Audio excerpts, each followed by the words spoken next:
तुम्हें मैं यहाँ सोने के पैसे देती हूँ या काम करने के लिए? सॉरी मैडम, आंख लग गई थी। तुम्हारे सोने के चक्कर में अगर मेरे घर में चोरी हो जाती तो? मैडम मैंने गेट बंद कर दिया था। अच्छा, तो अगर गेट बंद रहता है तो चोरी नहीं होती है क्या? सॉरी मैडम, आज के बाद नहीं होगा। अगर आइंदा ऐसा हुआ ना तो सीधा नौकरी से निकाल दूंगी, समझे? ठीक है मैडम।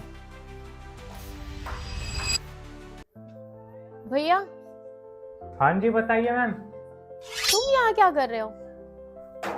मैडम मैं तो यहाँ पे काम करता हूँ। तुम यहाँ काम करते हो, लेकिन तुम तो मेरे घर पे सिक्योरिटी गार्ड की जॉब करते हो ना? हाँ मैडम, यहाँ पे भी काम करता हूँ और आपके घर पे भी काम करता हूँ और सुबह सुबह न्यूज़पेपर भी बेचने जाता हूँ। कैसे? मैम सुबह 5 से 7 न्यूज़पेपर डालता हूँ, फिर 9 बजे से 4 बजे तक यहाँ पे आ जाता हूँ और फिर यहाँ से फ्री होके 8 बजे से सिक्योरिटी गार्ड की जॉब कर लेता हूँ। तो फिर सोते कब हो तुम? जब भी किसी काम के बीच टाइम मिलता है तभी सो लेता हूँ। क्या ही टाइम मिलता होगा तुम्हें, पूरा दिन तो तुम काम ही करते रहते हो, दिन रात काम करते हो, इसीलिए उस दिन ड्यूटी पे भी सो रहे थे ना? जी मैडम, उस दिन यहाँ काम करके मैं बहुत ज़्यादा थक गया था, इसलिए सो गया था। वैसे कभी नहीं सोता मैडम, बस उसी दिन सोया था। पर तुम इतना काम कर क्यों रहे हो जब तुम्हारी नींद भी पूरी नहीं हो पा रही है, तुम रेस्ट भी नहीं ले पा रहे हो? मजबूरी है मैडम। ऐसी क्या मजबूरी है तुम्हारी जो इतना काम करना पड़ रहा है तुम्हें? वो क्या है ना मैडम, मेरी माँ पिछले दिनों से बहुत ज़्यादा बीमार चल रही है और उनकी दवाई में इतना ज़्यादा पैसा लग जाता है कि मुझे इतने सारे काम करने पड़ते हैं, वरना उनके इलाज के लिए पैसा कहाँ से लाऊंगा। तो तुम्हारे घर पे और कोई नहीं है कमाने वाला? नहीं मैडम। और तुम्हारे पापा?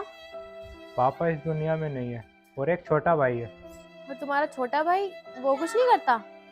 वो ना पढ़ाई करता है मैडम। मेरा सपना था कि मैं पढ़ लिख के आईएएस बनूं, लेकिन मैं तो पढ़ नहीं सकता काम के चक्कर में, तो मैं उसे पढ़ा रहा हूँ। वो मेरा सपना पूरा करेगा, पढ़ लिख के आईएएस बनेगा। जरूर पूरा होगा तुम्हारा सपना, वैसे बहुत ब्रेव हो तुम। हाँ जी मैडम। आप बताइए आपको क्या देना है? हाँ, वो 1 किलो टमाटर और 1 किलो प्याज दे दो। ठीक है। कैसे हो तुम? मैं अच्छा हूँ मैडम। वो क्या है ना, मुझे तुमसे सॉरी बोलना था। सॉरी? और किस लिए? वो उस दिन मैंने तुम्हारे ऊपर पानी फेंक दिया था ना, मुझे तुम्हारी कंडीशन का पता नहीं था। I am sorry.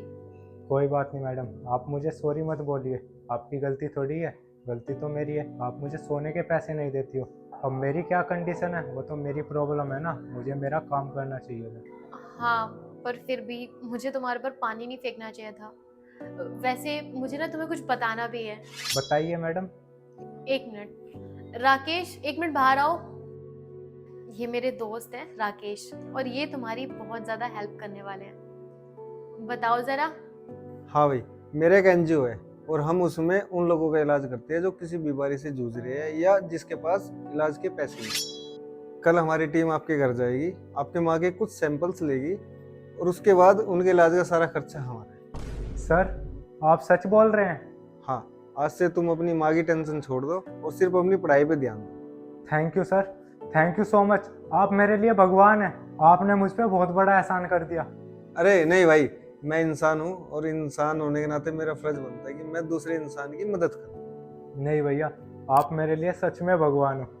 और बहुत बहुत धन्यवाद मैम साहब, आप इन्हें मेरे पास लेकर आए, आपने मेरी बहुत बड़ी मुसीबत हल कर दी। बहुत बहुत धन्यवाद मैम साहब। अरे बस करो, कितना थैंक यू बोलोगे। वैसे तुम एक काम करो, अब से तुम्हें ये काम करने की कोई जरूरत नहीं है, तुम आराम से पढ़ाई करो। मुझे तुमसे बहुत उम्मीद है कि तुम पढ़ लिख के जरूर आईएएस बन जाओगे एक दिन। और हाँ, अगर तुम्हें कभी पैसों की जरूरत हो ना तो मुझे जरूर बताना, मैं तुम्हारी हेल्प करूंगी। और बिल्कुल भी शर्माना मत। बिल्कुल मैम साहब, बहुत बहुत शुक्रिया। ठीक है, ठीक है। चलो।